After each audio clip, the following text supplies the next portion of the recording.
दोस्तों नमस्कार, मैं उपेन्द्र यादव। आप सबका इस लाइव प्रोग्राम में स्वागत है। दोस्तों विशेष मुद्दों को लेकर एक बार आप सबके मैं बीच में आया हूं। दोस्तों सबसे पहले तो मैं उन विद्यार्थियों को, उन बेरोजगारों को धन्यवाद देना चाहूंगा जो संस्कृत विभाग के जो वरिष्ठ अध्यापक भर्ती 2018 के जो अभ्यर्थी लगातार इंतजार कर रहे थे कि उनकी ज्वाइनिंग आदेश हो। उन अभ्यर्थियों के साथ मैं खुद मंत्री जी के वहां गए थे। उसके बाद मंत्री जी ने वादा किया था कि हम 10 तारीख से ज्वाइनिंग के आदेश जारी कर देंगे और शाम तक, जिस दिन मिले शाम तक उन्होंने ट्वीट करके सबको सूचना दे दी। और आपने देखा होगा कि 10 तारीख से उनके 10 तारीख को उनके ज्वाइनिंग के आदेश भी हो गए। लेकिन जो उनका एक्स आर्मी का जो मामला अटका हुआ है, सर्विसमैन मामला अटका हुआ है, वो हिंदी के अभ्यर्थियों की जो रोक लगी है उस मामले में भी अर्जेंट सुनवाई के लिए प्रार्थना पत्र लगा दिया गया है, जिससे उस पर स्टेट है उनको भी न्याय मिले, उनको भी खुशियां मिले, अन्य अभ्यर्थियों को उनको न्याय मिल चुका है। दोस्तों मैं इसकी शुरुआत में चर्चा इसलिए करना चाह रहा हूं कि कुछ लोग लगातार घर बैठे कमेंट कर सकते हैं, घर बैठे पोस्ट लिख सकते हैं, लेकिन दरअसल पे कोरोना में भी हमें कार्य करना पड़ रहा है। और जो हमारे साथ निकल रहे हैं उनको पता है कि उनको लाभ मिल रहा है, फायदा नहीं मिल रहा है। वो लगातार हमारे साथ हैं, हमारे साथ के आज उनके ज्वाइनिंग आदेश हो गए और वो खुशियां मना रहे हैं, उनकी ज्वाइनिंग प्रक्रिया शुरू हो गई। इसके अलावा जो महिला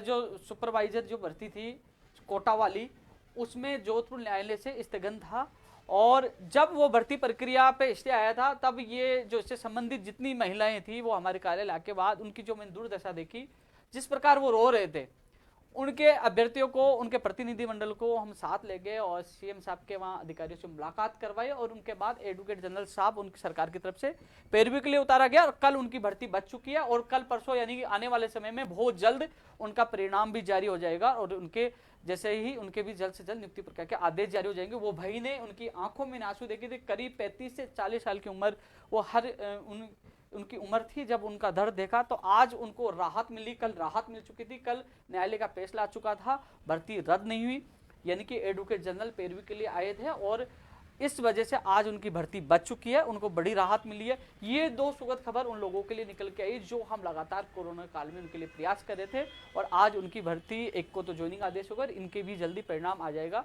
और जल्दी इनकी नियुक्ति प्रक्रिया के आदेश होंगे, उनको शुभकामनाएं। अब मैं सवाल कर रहा हूं रीट 2020 को लेकर, हालांकि इसमें अन्य कई मुद्दे हैं, कई जो मेरे साथी जुड़ रहे हैं, मैं धीरे धीरे एक एक बिंदु और आपसे चर्चा करूंगा। मैं रीट 2020 को लेकर चर्चा करना चाहूंगा कि जो लोग सोशल मीडिया पे सबसे बड़ी बात है, इन दिनों में देख रहा हूं कि कई लोग फर्जी आईडी बनाकर उल्टा सुल्टे कमेंट करने की कोशिश कर रहे हैं, लेकिन उनकी गलतफहमी में ना रहे। उपेन्द्र यादव किसी के बाप से डरने वाला नहीं है। मैं मेरे बेरोजगारों के लिए आज भी मरता हूं, कल भी मरूंगा, जहां उनका पसीना होगा वहां मेरा खून होगा। लगातार संघर्ष किया और संघर्ष करेंगे और आज भी प्रयास करें, हम धरातल पे काम करते हैं। और एक चीज बता दूं, अभी शिक्षा मंत्री जी से मुलाकात हुई थी, शिक्षा मंत्री जी ने स्पष्ट कह दिया है, माननीय शिक्षा मंत्री जी ने, कि अब कोई भी मीटिंग नहीं होगी। मैंने फाइल माननीय मुख्यमंत्री जी को सौंप दिया है, माननीय मुख्यमंत्री जी उसकी घोषणा करेंगे। अब कोई भी मीटिंग नहीं होगी, जो भी रीट 2020 को जो नियम, जो भर्ती पैटर्न संबंधी जो भी निर्णय लेना था, फाइनल निर्णय हो चुका है, मैंने फाइल सौंप दी। अब मुख्यमंत्री जी की घोषणा करें, उसके बाद मैंने ट्वीट किया था, फेसबुक पे पोस्ट डाल दी थी। इसके अलावा दोस्तों इससे संबंधित आज भी मैं सक्षम अधिकारियों से मैं खुद मिलकर आया हूं। पहले नंबर पर रीट 2020 का मुद्दा है, उसके बाद AN भर्ती 2018 का जो मुख्य परीक्षा का परिणाम अटका पड़ा वो मुद्दा है। मैं खुद मिलकर आया हूं सक्षम अधिकारियों से और जल्द ही सीएम साहब इस फाइल को मोहर लगाएंगे। जो रीट की तैयारी कर रहे हैं 11 से 12 लाख अभ्यर्थियों से मैं निवेदन करना चाहूंगा, जो सोशल मीडिया पे जो आप लोगों को भ्रमित कर रहे हैं, इनसे दूर रहे, अपनी तैयारी सुचारू रूप से जारी रखे। अब सवाल उठ रहा है कि हमारी एग्जाम कब होगी। दोस्तों जिस प्रकार जो पहले शिक्षा विभाग के अधिकारियों की मीटिंग हुई, मैंने आप लोगों को एक दिन पहले लाइव के माध्यम से बता दिया था कि कल शिक्षा विभाग के अधिकारियों की 11:30 बजे मीटिंग है और उस मीटिंग में सैद्धांतिक सहमति बनी।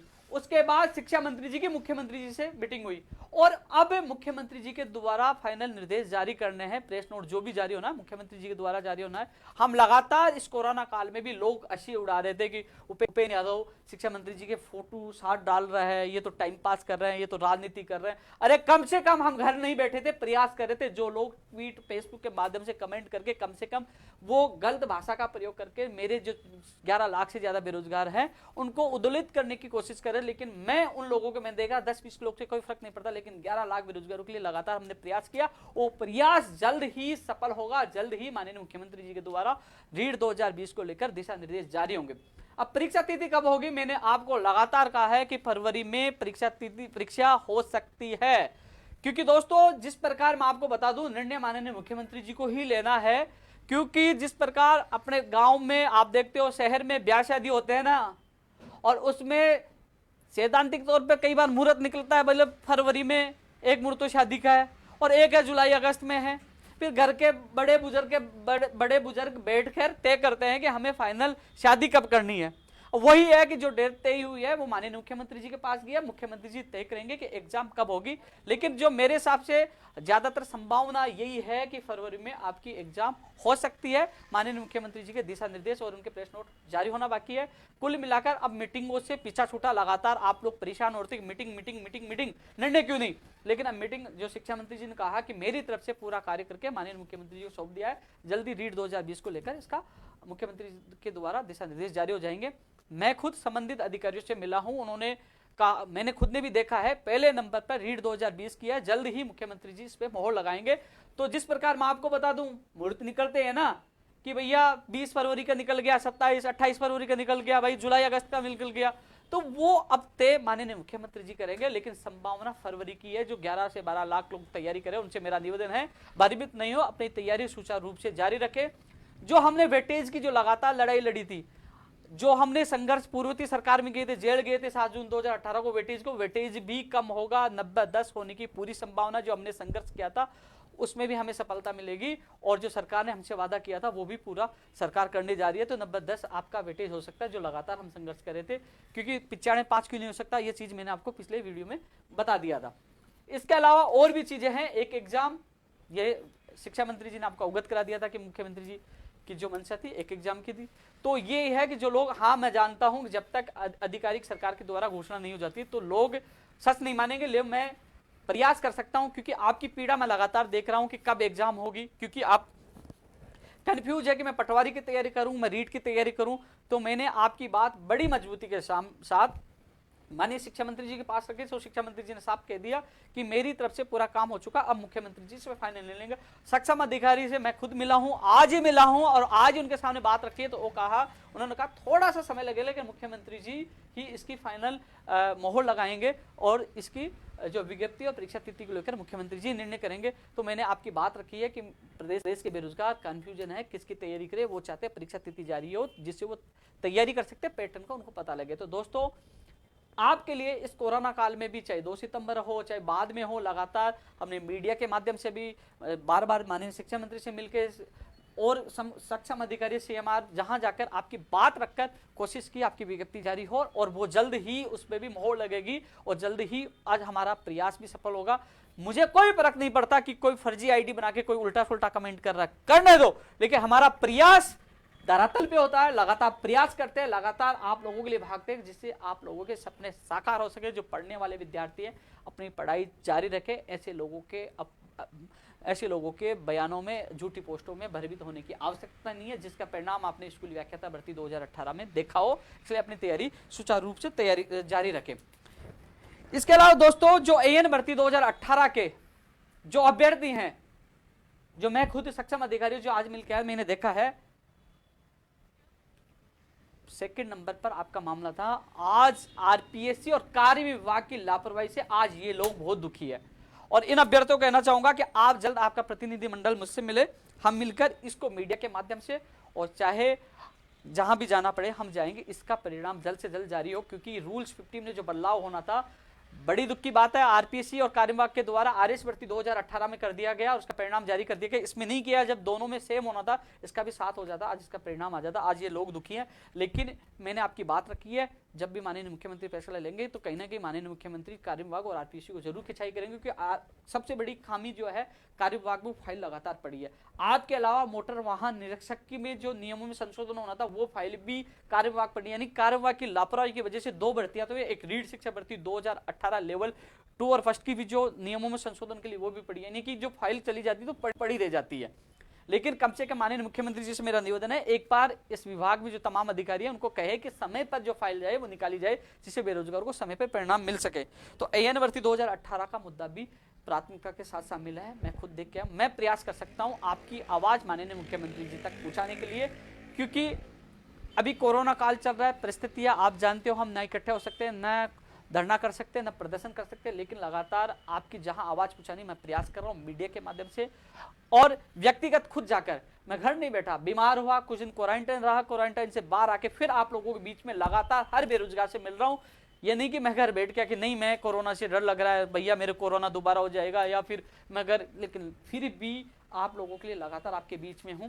आप सबसे, मेरे प्रदेश के युवा साथियों से मेरा निवेदन है, अभी काफी फर्जी लोग जो फर्जी आईडी बनाकर वो कमेंट टारगेट करने की कोशिश, मेरा कोई फर्क नहीं पड़ेगा, जितना करना करिए, क्योंकि मेरा टारगेट है मेरे राजस्थान के युवाओं को ज़्यादा से ज़्यादा राहत कैसे मिले, उनके सपने साकार कैसे, उनकी आवाज़ सरकार तक कैसे पहुँचे। मैं लगातार, चाहे मुझे मिलकर, चाहे मुझे जिंदाबाद बोलकर, चाहे मुझे मीडिया के माध्यम से, सोशल मीडिया तक मुझे उनकी आवाज़ पहुँचानी है। कई लोग कहते हैं कि आपका काम करने का तरीका जिस प्रकार ऐसा लगता है कि आप खिलाफ नहीं बोल रहे, कई चीज नहीं बोले, वो परिस्थिति के अनुसार व्यक्ति को निर्णय लेना पड़ता है। जब खिलाफ बोलने की आवश्यकता पड़ी तो 25 नवंबर 2019 को कांग्रेस कार्यालय से हमें जेल जाना पड़ा था।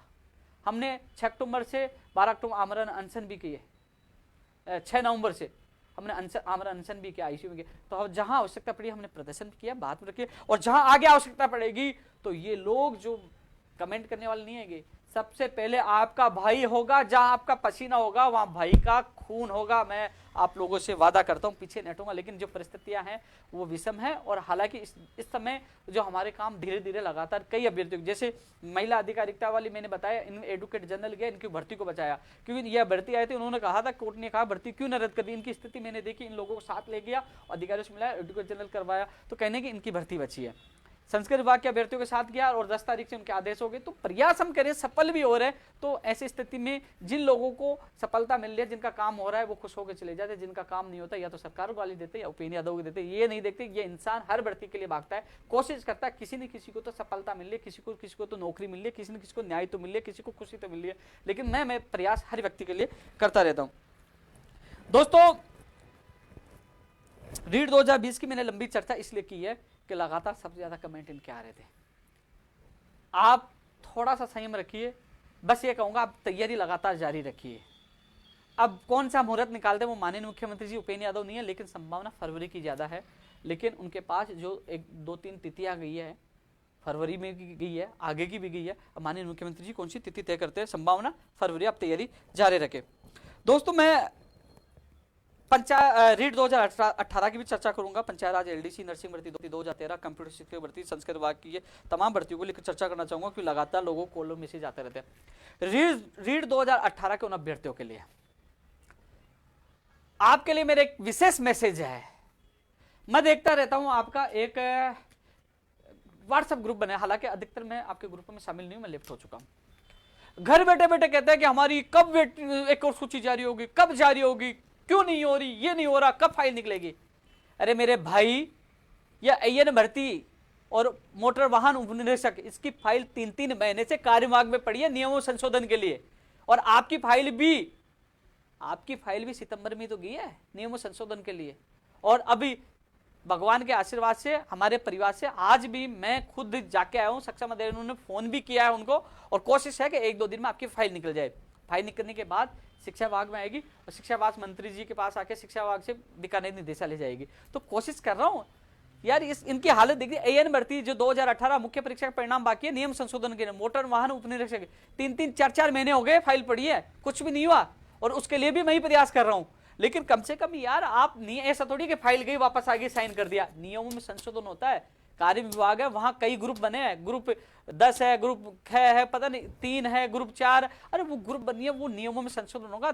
आप ये शिथिलता देने का मतलब इसमें आगामी और पुराने हर चीजों को देखी जाती है कि शिथिलता देने के बाद आगे क्या हो सकता है। ऐसे नहीं कि फाइल की लेके आगे प्रयास कर रहे हैं। हर भर्ती की फाइल, अधिकतर भर्तियों की फाइल कार्य विभाग और वित्त विभाग में उलझ जाती है जाके। हम लोग समझते हैं कि एक दिन में गई कल आ जाएगी, कई फाइलों में तो 5-5 7-7 महीनों से फाइलें अटकी पड़ी है। आप नहीं देख रहे कंप्यूटर शिक्षक भर्ती के लिए कि वित्त विभाग में फाइल गई है, कितने महीने से सुन रहे हो, आई क्या आज तक? लेकिन हम प्रयास करके आप समझ रहे हो, मैं इसके लिए खुद लगातार आज भी जाके आया था, 2 दिन पहले भी जाके आया था, और पिछले वीक भी जाके आया था। इस फाइल के लिए मैं कम से कम 3 से 4 बार मैं खुद जाके आया हूं। मैं पीछे पड़ा हूं, लेकिन मैं वो नहीं हूं कि आपको एक एक चीज बताऊं कि फाइल नंबर ये है, ये फाइल इस कमरे में चली गई, बासी यहां निकल गई, ये नहीं बता सकता मैं, ये मेरा काम नहीं है। मैं प्रयास करके इस फाइल को जल्द से जल्द निकलवाने की कोशिश कर रहा हूं। आज जब मैं अधिकारियों से मिलकर आया, मैं सचिवालय गया, संबंधित जो अधिकारी हैं, सीएम साहब तक हमारी बात पूछाई है। कोशिश ये की है कि जो लोग पोस्टेड, जो अभ्यर्थियों को बार बार चयन हो रहा है, पोस्ट खाली हो रही है, एक विषय में जो पहले से पोस्टेड है, दूसरे विषय में आ रहे हैं, तो उनको पृथक करते हुए कम से कम जो मुख्यमंत्री ने 3 गुना के लिए, तो 3 गुना की लिस्ट निकाली जाए जिससे हर व्यक्ति का नंबर आए। वो मैं खुद आज नोट करवा के आया हूँ। आपकी समस्या मैं समझता हूँ और पूरी कोशिश कर रहा हूँ जल्द से जल्द लिस्ट है। लेकिन पहला टारगेट है कार्य विभाग से फाइल शिक्षा विभाग में है। सेक्रेटरी साहब से मैं खुद पहले मिल के आ चुका हूँ। जैसे फाइल आएगी मैं दोबारा जाऊँगा, वहाँ से आने के बाद मैं माननीय शिक्षा मंत्री से मिलेंगे, तो जल्द से जल्द करवाने की मैं कोशिश करूँ। 1 मिनट नहीं रुका हूँ, लेकिन थोड़ा संयम आपको रखना पड़ेगा। जब लिस्ट के लिए मना कर दिया तब चुप नहीं बैठे थे, इसलिए थोड़ा सा संयम रखो। फाइल के लगातार पीछे मैं भाग रहा हूँ, लगातार भाग रहा हूँ, और जिसको लगता है मैं मेरे साथ आइए, मैं बताऊंगा क्या हो रहा है, इसलिए थोड़ा सा इंतजार करिए। थोड़ा आपके लिए भाग रहा हूँ, इसलिए कह रहे हो लिस्ट क्यों नहीं आ रही। मैंने कभी ये नहीं कहा 10 से 20 के बीच में आ जाएगी। मेरा कोई भी वीडियो उठा के देख लीजिए, मैंने कहा था, माननीय शिक्षा मंत्री जी ने कहा कि 10 के बाद, आचार संहिता हटने के बाद आपकी सूची जारी हो जाएगी, 10 के बाद। और 10 के बाद ही चल रहा है अभी तक। वो 5 से फाइल आएगी तब आगे प्रोसेस स्टार्ट होगा। और फाइल के लिए आज मैंने फोन भी करवाया है, और जल्दी ही वो फाइल निकलेगी, और जल्दी उसके बाद शिक्षा विभाग में से वो फाइल जो अन्य प्रोसेस बाकी है वो करवाने की मैं पूरी कोशिश कर रहा हूँ। इसलिए थोड़ा संयम रखो। आपसे ज़्यादा चिंतित मैं हूँ कि जो मैंने आपसे वादा किया था, इसके लिए तो मैंने बहुत कुछ किया है, अनशन भी किया, लाटे भी खाई है। तो कम से कम इस लिस्ट को जिस प्रकार माननीय मुख्यमंत्री जी ने नियमों में शिथिलता देते हुए शिक्षा मंत्री जी ने आपकी लिस्ट निकालने की कोशिश की है। 2016 जो उर्मिला कुमारी वाली सुप्रीम कोर्ट में संघर्ष कर रहे हैं वो लोग, 2017 संस्कार वाले डीबी में कर रहे हैं संघर्ष। आप जो हमने प्रयास किया, हमने संघर्ष किया, उसका फल आपके सामने है और परिणाम आपके सामने। थोड़ा संयम करिए, आपकी सूची भी आएगी, आपकी ज्वाइनिंग होगी। मैं आपसे जो वादा किया वो पूरा करूंगा। दोस्तों, पंचायत राज एलडीसी भर्ती 2013 के अभ्यर्थियों को मैं कहना चाहूंगा, अधिकतर इसमें अधिकारी नेगेटिव थे। मैं कम से कम 4 से 5 बार मैं पीसीसी और शिक्षा मंत्री गोविंद सिंह डोटासरा से मिला हूँ, और उन्होंने हमेशा यही कहा कि इस भर्ती को मैं पूरी कराऊंगा। और वो इसलिए मिला हूँ कि कई कहेंगे वो तो शिक्षा विभाग का है, लेकिन वो इस कमेटी में शामिल है और उन्होंने मजबूती से आपकी बात रखी है। आप सब अभ्यर्थियों को पता है, लगातार इनसे ही मिल रहे हैं। अब लोग कह रहे हैं दिवाली पे खुशियां मिले, भैया प्रयास करें आपको खुशियां मिले। इतना मैं आपसे वादा कर सकता हूं, आपकी भर्ती पूरी होगी। और यदि आपके साथ धोखा होता है, भर्ती नहीं होती, तो आपका भाई आपके साथ होगा, जहां जाना होगा वहां जाएंगे, लेकिन जो करना वो होगा, बहुत कुछ बड़ा होगा, लेकिन आपकी भर्ती होकर रहेगी। ये वादा आप लोगों से मैं कर रहा हूं। लेकिन वादा इसी शर्त पे है कि आप लोगों को भी जिस प्रकार आप लोगों को कहा जाए उस प्रकार आपको उस नीति के अनुसार कार्य करना होगा। जहां बुलाया जाए आपको आना होगा। यह वादा मैं आप लोगों से कर सकता हूं। बस प्रयास है। कुछ लोग जाते हैं कि हमें स्थायी कर दो, कुछ लोग कहते ऐसा कर दो, अलग अलग लोग इसमें लॉबिंग कर रहे हैं, लेकिन फिर भी ये भर्ती पुराने नियमों के आधार पर हो, सभी को फायदा मिले। जो प्रेशर है, जो इंतजार कर रहे बेचारे, उनको लाभ मिले, तो सारी कोशिश करें सबको लाभ मिले। लेकिन ये भर्ती आपकी पूरी होगी। इसमें और भी मंत्री इसमें पक्ष में, लेकिन सबसे ज्यादा माननीय शिक्षा मंत्री और पीसी चीफ गोविंद सिंह डोटासरा जी आपकी मजबूती से पैरवी कर रहे, वही आपकी बात मजबूती से रख रहे हैं। नर्सिंग भर्ती 2013 जो मेरी बहनें हैं, लगातार मैसेज आते हैं, वो मुझे पता है इंतजार भी करेंगे कि लाइव में, मुझे पता है कमेंट भी आ रहेंगे। बहनों, मैं आपको बता दूं, परिस्थिति आपको पता है कोरोना है, ना इकट्ठे हो सके ना कहीं जा सकते हैं। इसमें केवल माननीय मुख्यमंत्री जी अंतिम फैसला लेंगे। बेरोड के विधायक साहब से मैं मिल के आया था, बात रखी, साहब मुझे तो समय नहीं दिया जा रहा है, लेकिन एमएलए को मिलने का समय दिया जा रहा है, आप बात रखें। उन्होंने कहा मैंने बात रखी थी, माननीय मुख्यमंत्री जी इस पर एग्री भी हो गए थे, लेकिन कुछ लोगों ने वापस जाके और उन्होंने कहा कि भर्ती नहीं हो सकती। अब बात ऐसी है कि कई एमएलए भी कोशिश कर रहे हैं, मेरी मुलाकात होगी तो मैं प्राथमिकता के साथ आपकी बात रखूंगा। रही बात अब ऐसी विषम परिस्थितियों में न तो मैं आपको बुला सकता हूं, ना आपके लिए धरना प्रदर्शन कर सकते, लेकिन मुझे एक बार माननीय मुख्यमंत्री जी से मुलाकात तो करने दीजिए। आज नहीं तो कल होगी मुलाकात तो होगी ना कभी होगी। मैं प्रयास कर रहा हूं, जैसे मुलाकात होगी आपकी बात प्राथमिकता के साथ रखूंगा। हो सके तो आपके अभ्यर्थी को मैं साथ ले जाऊंगा। मैंने आपका दर्द देखा, आपका भाई आपके साथ है, मैं वादा कर रहा हूं आपका भाई आपके साथ है। जितना प्रयास होगा मैं आप लोगों के लिए प्रयास करूंगा, कभी पीछे नहीं हटूंगा, नहीं हटूंगा। जिस दिन 25 नवंबर को लाठीचार्ज हुआ, जेल में डाले जा रहे थे, तो मैं वहां चुपचाप खड़ा था, भागा नहीं। मैंने गिरफ्तारी दी कि मैं बहनों को साथ नहीं छोड़ सकता हूं। जब एक बार फिर तुम आए थे तो मैं रात को 12:30 बजे तक आपके साथ था, कभी पीछा नहीं छोड़ा ना आपका, क्योंकि साथ नहीं छोड़ा और कभी नहीं मैं साथ छोड़ूंगा। हमेशा आपके साथ रहूंगा, हमेशा आपका साथ दूंगा, क्योंकि कुछ लोग भाग जाते हैं, लेकिन मैं आपके साथ रहूंगा। मैं आपकी पीड़ा समझता हूँ। जब भी माननीय मुख्यमंत्री से मेरी मुलाकात होगी तो मैं आपकी बात मजबूती से रखूंगा। मैं आपकी पीड़ा समझता हूँ, लेकिन आपके संबंधित जो लोग हैं मुझसे जुड़े हैं, मैंने आपके संबंध में भी पूरी रणनीति तैयार कर रखी है। समय आने पर हम उस रणनीति के अनुसार काम करेंगे। महिला आंगनबाड़ी वालों को खुशखबरी मिल गई 320 पदों पे। दोस्तों, लगातार मेरे पास बेरोजगारी भत्ता के लिए भी कॉल आ रहा है कि बेरोजगारी भत्ता बंद कर दिया गया। वास्तव में बेरोजगारी भत्ता वापस शुरू की जाए, कई लोग तैयारी कर रहे हैं कि उनको पता ही नहीं चला कि कब उनका बंद हो गया। तो बेरोजगारी भत्ता शुरू किया जाए, क्योंकि प्राथमिकता माननीय इस कांग्रेस सरकार की प्राथमिकता थी 3500-3000 रुपये बेरोजगारों को बेरोजगारी भत्ता दिया जाएगा, लेकिन बहुत से बेरोजगारों को बेरोजगारी भत्ता नहीं मिल रहा। मैं माननीय मुख्यमंत्री से मांग करूंगा बेरोजगारी भत्ता देकर वो अपना वादा पूरा करे, क्योंकि बेरोजगार लगातार मुझे भी कॉल और मैसेज कर रहा है और लगातार मीडिया के माध्यम से भी ज्ञात हो रहा है कि बेरोजगारी भत्ता नहीं मिला, कई लोग की पढ़ाई प्रभावित हुई है।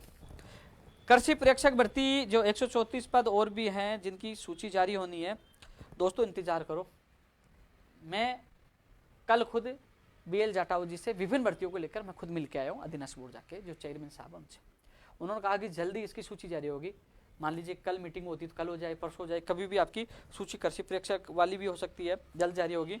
जो महिला सुपरवाइजर की सूची है वो भी बाकी है, प्रयोगशाला सहायक भर्ती की सूची बाकी है। मैं तमाम भर्तियों की मांग रखे हूँ। PTI भर्ती 2018 की जो सूची है, जो पदों की जो सूचना है, अभी बीकानेर निदेशालय से अधीनस्थ बोर्ड को प्राप्त नहीं है। कुछ अभ्यर्थियों ने वहीं भी धरना प्रदर्शन किया था, तो उन्होंने 15-20 दिन उन्होंने समय मांगा है, उसके बाद वो यहाँ भिजवाएंगे। उसके बाद सोचिए, एक बार वहाँ आने के बाद अधीनस्थ बोर्ड जाके मैं पूरी कोशिश करूंगा एक बार बीकानेर से आपकी जो पदों की सूचना आ जाए, कितने पद रिक्त हैं। लेकिन कृषि प्रेक्षक, महिला सुपरवाइजर, प्रयोगशाला सहायक वाली जल्द ही आपकी सूची जारी होगी। मेरा प्रयास जारी है। कल मैं खुद जाके आया था, आपकी बात मैं वहाँ मजबूती से रख के आया था। एनटीटी वाले में समय लगेगा। एनटीटी वाले में, क्योंकि एनटीटी में जो बिंदु तय किए गए थे, जो भी 2, 4, 5, 6 जो भी बिंदु तय किए गए थे, उस बिंदु के आधार पर बहुत लोग मिल पा रहे हैं योग्य। तो ऐसे में इस पर विचार किया जा रहा है कि नियमों में संशोधन किया जाए, क्या किया जाए। तो ऐसे में इसमें थोड़ा समय लग सकता है, यानी कि इस महीने में मुझे नहीं लगता इस महीने में आपका परिणाम आ सकता है। अब समय कम बचा है, मेरे को लगता है कि अगले महीने में ही आपका परिणाम आ पाएगा, क्योंकि कुछ नियमों के फेरबदल की वजह से एनटीटी वाला जो है ना परिणाम रुका पड़ा है। सबसे ज़्यादा इंतजार एनटीटी और AN भर्ती 2018 के अभ्यर्थी इंतजार कर रहे हैं। लेकिन इसमें क्या है कि परिणाम जारी हो जाए मान लीजिए और आपका नाम ही नहीं आए, फिर संघर्ष करोगे। कम से कम जो पहल की जा रही है, जिन बिंदुओं के आधार पर जो योग्य अयोग्य अभ्यर्थियों को चयन किया गया है, उसमें शिथिलता दी जाती है, वापस चेक किया जाता है, तो कई अभ्यर्थियों को मौका मिला, अच्छी बात है। तो थोड़ा सा इसमें समय लग रहा है। दोस्तों, इसके अलावा जो SOG सबसे बड़ा मुद्दा, कल क्योंकि आज मुलाकात होने वाली थी, कल मेरी मुलाकात होगी SOG के जो अधिकारी है, कल उनको मैं कुछ दस्तावेज सौंपूंगा। कई दस्तावेज है, ऐसे भी लोग हैं PTI के हो चाहे लाइब्रेरियन की जो फर्जी डिग्रियां लेके आए हैं, चाहे रीट के हो चाहे लैब टेक्नीशियन के हो, बहुत लोग हैं। अरे मेरे को अचंभा हुआ, मैंने 2 डिग्री देखी, एक ही कॉलेज की, एक ही 70 की है। जब उनकी जब मार्कशीट देखी तो अंतर, वाह यार, दोनों में अंतर किसमें? लिखावट में, उसके तरीके में। एक ही 70 की, एक ही कॉलेज की, और दोनों को ज्वाइनिंग मिल गई। इसमें कोई ना कोई तो फर्जी होगा ना, वो भी मैं सौंपूंगा। जो लोग उदयपुर से कर रहे थे, फिर बाहर से मध्य प्रदेश से डिग्रियां लेके आ गए, जो लोग OPGS से थे, जो लोग सनराइज से थे, कई डिग्रियों का जिक्र होगा। SOG यदि ईमानदारी से काम किया, मैं SOG के तमाम अधिकारियों से निवेदन करना चाहता हूं और चैलेंज के साथ कहता हूं, यदि मेरे दावे छूटे हो तो मुझे जेल में डाल दिया जाए हमेशा के लिए, या मुझे फांसी पे लटका दिया जाए। जो आपके मैं सबूत दूं, जो दावे करूं, उस दावों पे आप जांच करो, बहुत लोग जेल में जाएंगे, बहुत फर्जी अभ्यर्थी पकड़े जाएंगे, और उसमें कई लोग लिप्त हैं, जो इसमें कई अधिकारी भी हैं, वो जेल जाएंगे। कल उनको सबूत देने की शुरुआत कल मैं कर रहा हूं। कल 10 बजे मेरी मुलाकात होगी, चाहे लाइब्रेरियन में हो, चाहे पीटीआई में हो, चाहे रीट में हो, चाहे लैब टेक्नीशियन में हो, तमाम जितनी भर्तियां हैं जिसमें फर्जीवाड़ा हो रहा है, फर्जी डिग्रियां लेके आ रहे हैं, चाहे फर्जी खेल प्रमाण पत्र का मामला हो, चाहे फर्जी दिव्यांग प्रमाण पत्र का मामला हो, अब तो पोल तो खुलेगी, मुझे विश्वास है। जिस प्रकार इस चीज के लिए मैं धन्यवाद देना चाहूंगा, जिसको कहना है, सीना ठोक के कहता हूं, जिसको कहना है कि उपेंद्र यादव सरकार को क्यों धन्यवाद दे रहा है, इसके लिए कहना चाहूंगा माननीय मुख्यमंत्री जी को धन्यवाद, जो हमने मांग की थी कि एसओजी से इसकी जांच करवाई जाए। यहां से सीएमओ से लेटर गया, उसके बाद एसओजी से मेरे पास फोन आया कि इस पर जांच की जाएगी, सीएमओ से लेटर आया, आप मुझसे मिलिए, तो वो कल मेरी मुलाकात होगी। ये अच्छा कार्य है सरकार का, एसओजी से जांच की जाती है और ये फर्जी लोग जेल में होते, तो योग्य अभ्यर्थियों को मौका मिलेगा। यार धन्यवाद तो देना बनता है यार, दिल खुश हो गया। मैं मांग कर रहा था एसओजी जांच हो, और लेकिन एसओजी वालों से मेरा निवेदन है कि फर्जी लोग नहीं बचने चाहिए, इनको जेल होनी चाहिए। बहुत सी यूनिवर्सिटियां बंद होनी चाहिए, ताला लगना चाहिए, जिससे योग्य अभ्यर्थियों को मौका मिलेगा। दोस्तों अब कई नई भर्तियों की चर्चा कर लेते हैं। ये तो आप लोगों की चर्चा हो ही गई है नई भर्तियों की। मैं हाँ, कंप्यूटर शिक्षक भर्ती के लिए भी लोग कह रहे थे। दोस्तों कंप्यूटर शिक्षक भर्ती के लिए भी पूरा प्रयास कर रहे हैं, आपकी बात मजबूती से रखी है, और वित्त विभाग में फाइल गई है। अब वित्त विभाग वाला यह है कि सरकार कोई भी हो, पहले अपना बजट देखती है कि हम 14,601 पे पदों पे भर्ती निकाल रहे हैं, तो कितना बजट होगा, क्या होगा, कहाँ से देना होगा। तो प्रयास ये है कि ये न सोचो कि मैं रीट का बार बार नाम ले रहा तो कंप्यूटर शिक्षक भर्ती को भूल गया, नहीं भूला। मेरा प्रयास आपके लिए भी जारी है। रीट का इसलिए नाम ले लेता हूँ कि सबसे ज्यादा कॉल और मैसेज मुझे ये रीट वाले कर रहे हैं, आप मत करने लग जाना। मैं तो वैसे आपके साथ हूँ, मैं आपको पसंद भी इसलिए करता हूँ कि आपकी जो जिस प्रकार आप अनुशासन में रहते हो, आप आते हो, सुनते हो, रीट वाले प्रदर्शन में आए नहीं आए, आप लोग आते हो, और फिर भी ये नहीं कहते हो कि हम लोग इतनी संख्या में आए और रीट वाले कम है, इनकी मांग क्यों उठा रहे हो। आपकी ये अदाएं मुझे पसंद है, मैं आपके साथ हूँ। जब तक आपकी विज्ञप्ति जारी नहीं होगी, आपका भाई आपके साथ होगा, क्योंकि आपका कैडर भी नहीं था। लगातार आपने मीडिया, सोशल मीडिया, माननीय मुख्यमंत्री जी से, सरकार से प्रयास करके आपका कैडर बनाया, तो आपकी विज्ञप्ति भी जारी रहेगी, लेकिन आपका भाई दिल से साथ रहेगा आपके साथ। ये कंप्यूटर भर्ती वालों के लिए है। मीडिया के माध्यम से एक बार फिर जल्द आपकी आवाज उठाएंगे। रीट 2016 साइंस मैथ वाले अभ्यर्थियों को कहना चाहूंगा, जो 878 या 77 पोस्ट खाली है, जैसे हाई कोर्ट से फैसला आ जाए तो मुझसे मिलिए, मैं प्रयास करके आपकी सूची निकलाऊंगा, इतना कह सकता हूं। अभी कोर्ट में है 2016 जो उर्मिला कुमारी इंग्लिश वाला, मुझे नहीं लगता कि वो एसएलपी सुप्रीम कोर्ट से वापस होगी। जब हाई कोर्ट के निर्णय पर स्थगन आ गया, स्टे आ गया, तो ऐसा नहीं लगता कि वो एसएलपी वापस होगी। लेकिन 2016 वाले जो साइंस मैथ वाले हैं, उनसे मेरा निवेदन, जैसे आपका फैसला है मुझसे मिलिए, मैं आपका सहयोग करूंगा। 2017 वाला भी डीबीएम चला गया, इसमें सहयोग करेंगे। और जिस प्रकार 2018 के 21 सूची का आदेश हुआ है, हमारा संघर्ष और हमारा प्रयास सफल हुआ, माननीय मुख्यमंत्री जी और शिक्षा मंत्री जी ने घोषणा की है, तो वो भी कोशिश करेंगे आप जो 2016 साइंस में तो संस्कृत विभाग की भी सूची जारी हो, वो प्रयास में हमारा सफल होगा। लेकिन इसके लिए हम सबको मिलकर कार्य करना होगा, हम सबको मिलकर एक दूसरे विश्वास करना होगा, आपको समय पे जागना होगा, समय पे आना होगा। यदि समय पे 2016 इंग्लिश वाले भी आते तो वो स्टे नहीं आता, कहीं ना कहीं उसको उनको भी लाभ मिलता, लेकिन आप सबके सामने स्थिति है। पंचायत राज भर्ती, जो पंचायत राज विभाग में जेईएन के 12 साल से करीब 2100 पद खाली है, 2110 पद खाली है, इसके लिए प्रयास है। लगातार सबसे ज्यादा इसके ट्रिब्यूट आ रहे हैं। ऊर्जा विभाग में जो आईटीआई कर रखे हैं, जो टेक्निकल हेल्पर की मांग कर रहे हैं, माननीय ऊर्जा मंत्री जी ने एक ट्वीट किया था, 1574 या कितने पदों पर हम सितंबर में विज्ञप्तियां जारी कर देंगे, एक भी विज्ञप्ति जारी नहीं।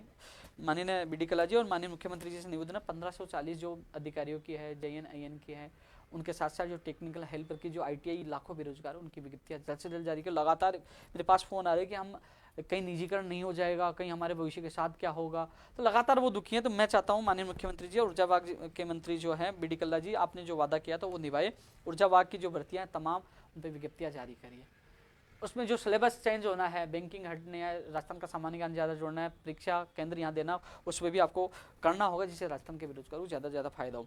एक सवाल उठ के आ जाता है बीच में, बाहरी राज्यों को कोटा कम हो, इसके लिए भी दोस्तों स्थिति यह है कि बाहरी राज्य का मुद्दा उठाते हैं, फिर दूसरी भर्ती वाले आ जाते हैं कि हमारा उठाओ। अकेला आदमी क्या क्या मुद्दा उठाएगा, लेकिन ये स्थिति कोरोना काल चल रहा है, न धरना न प्रदर्शन कर सकते। माननीय मुख्यमंत्री जी निर्देश दिए थे। इसमें मैं सीधा सा आरोप लगाना चाहूंगा, सीधा सा कहना चाहूंगा माननीय मुख्यमंत्री जी को कि इसमें कुछ आईएएस अधिकारी, हालांकि वो आईएएस अधिकारी जा चुके हैं और कुछ आईएएस अधिकारियों ने टांग अड़ाई थी, वो नहीं चाहते थे कि प्रदेश के बेरोजगारों को इसका ज्यादा लाभ मिले, क्योंकि वो बाहरी राज्यों के थे, उन्होंने जानबूझ के पूरे मामले को अटकाया था। माननीय मुख्यमंत्री जी से मेरा निवेदन हो, जिस प्रकार आप संवेदनशील रहते हो, आप आपने निर्देश दिए थे अधिकारियों को कि बाहरी राज्यों का कोटा खत्म हो, राजस्थान के बेरोजगार को ज्यादा से ज्यादा मौका दिया जाए राजस्थान की भर्तियों में। मेरा निवेदन है कि आप एक बार फिर से इस मुद्दे को प्राथमिकता से लिए और संवेदनशीलता दिखाते हुए जल्द से जल्द इस नियम को लागू करवाइए। जो आने वाली नई भर्तियां, चाहे कंप्यूटर शिक्षक भर्ती हो, रीड भर्ती हो, ऊर्जावाद की भर्ती हो, ग्राम सेवक, जो तमाम भर्ती हो, प्रदेश के युवाओं को ज्यादा से ज्यादा मौका मिले। प्लीज आपसे हाथ जोड़ के निवेदन है, प्रदेश के युवा बेरोजगार आपको सदैव याद करेंगे, आपके आभारी रहेंगे। इस नियम को जल्द से ज्यादा लागू किया जाए, यानी कि राजस्थान की भर्तियों में प्रदेश के बेरोजगार को ज्यादा से ज्यादा मौका दिया जाए। आपसे मेरा हाथ जोड़ के निवेदन है माननीय मुख्यमंत्री जी से। दोस्तों, जो कई बेरोजगार मुझे पूछते हैं कि हमें सबसे ज्यादा भर्ती किन भर्तियों की तैयारी करनी, कौन सी भर्ती आ सकती है, मैं उनको कहना चाहूंगा कि वो लोग वन रक्षक, वनपाल की तैयारी करें, वो भर्ती आएगी। ग्राम सेवक की तैयारी करें, ग्राम सेवक की भी भर्ती आएगी, वन रक्षक की भी आएगी, वनपाल की भी आएगी, आरएस भर्ती 2020 भी आएगी। इसके अलावा फायरमैन की भी आएगी, डीएलबी की और विभिन्न 400, 500, 600 पदों पर और विभिन्न पदों पर भी आएगी।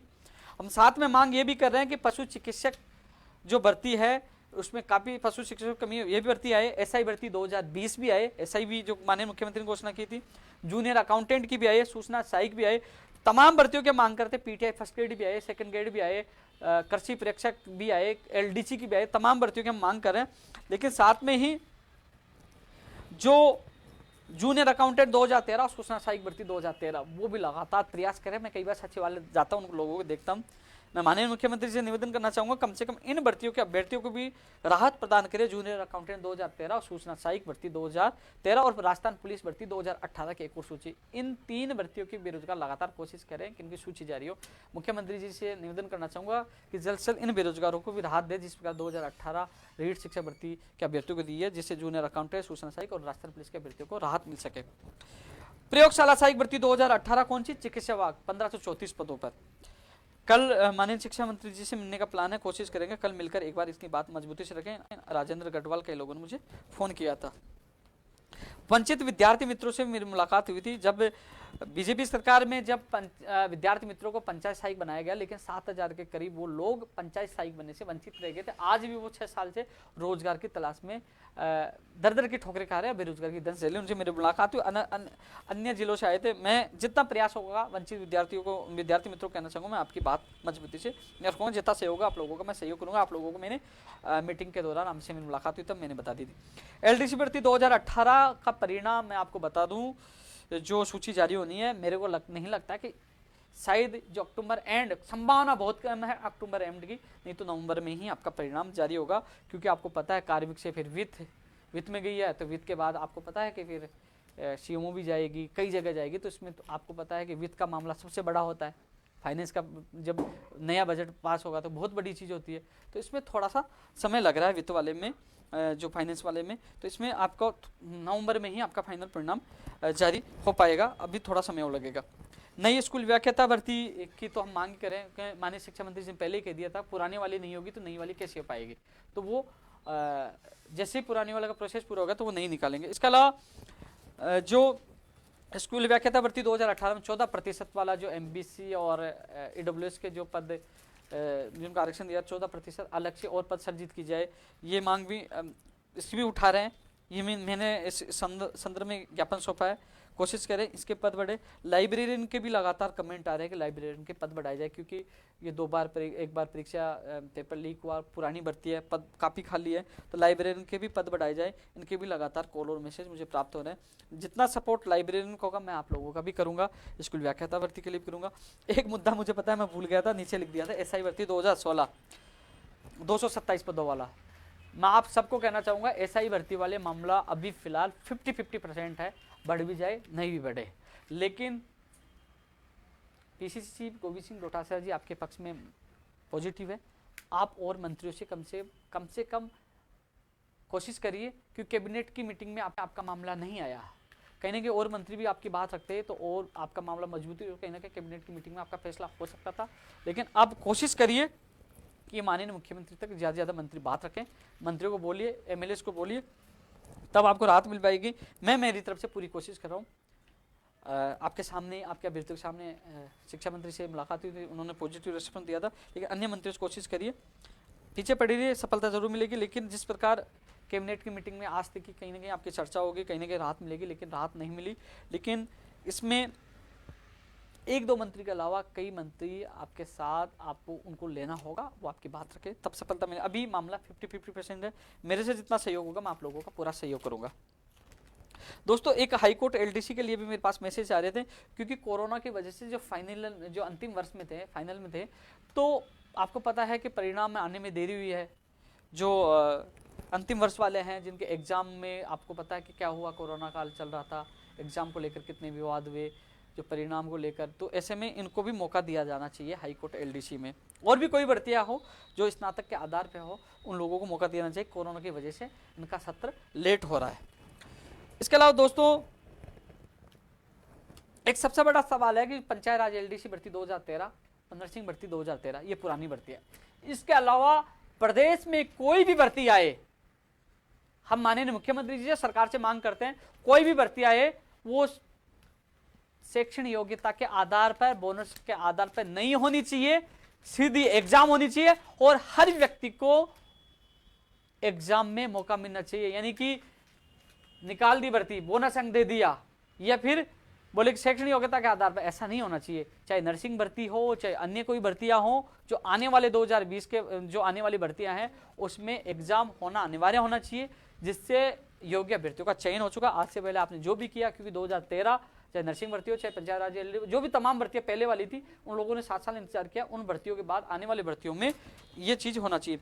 अब कंप्यूटर ऑपरेटर जो निविदा पे लगे, मैं सचिवालय जाता हूँ, कई कंप्यूटर ऑपरेटर को देखा कि वो 10 से 11 साल तक वो निविदा पे लगे हुए हैं और उनको बहुत अल्प मात्रा, अल्प में, यानी कि जो कम वेतन में, अल्प वेतन में वो आज नौकरी करे, तो उनका वेतन भी बढ़ना चाहिए। और इनको भी संविदा, जब सरकार संविदा कर्मियों को राहत दे रही है, तो इन लोगों को राहत देना चाहिए। चाहे एसएमएस के जो ऑपरेटर है, जो कंप्यूटर ऑपरेटर हैं, जो कहीं के जो लगातार 5 से 10 साल, इनका फिक्स कर लेना चाहिए। 5 साल वालों को हम संविदा कर्मी मानेंगे, या 2 साल, 3 साल, 10 साल, तो इनके लिए भी इनको भी राहत देनी चाहिए। या आप इस लाइव का उद्देश्य यही है कि आप तक सारी बातें पूछें।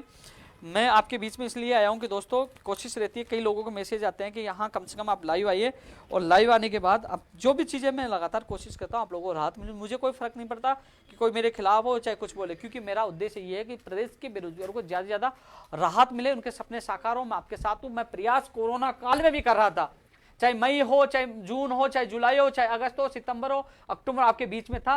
जब तक मेरे अंदर साथ आपके बीच में रहूंगा, कोशिश करूंगा राहत मिले। मैं कोई एमएलए नहीं, न कोई मंत्री हूं, कोशिश आपकी आवाज उठाने की कोशिश करता हूं। फिर भी आप लोग, जो लोग फर्जी आईडी बनाकर जो कमेंट कर, उनको जवाब देने का आपका कर्तव्य है। आप लोगों के लिए मैं कोशिश कर रहा हूं, जब तक साहस है आप लोगों की संघर्ष करूंगा। कोशिश रही है कि हर व्यक्ति को जल्द से जल्द सफलता मिले, आपके सपने पूरे, लेकिन अपनी तैयारी सुचारू रूप से जारी रखें।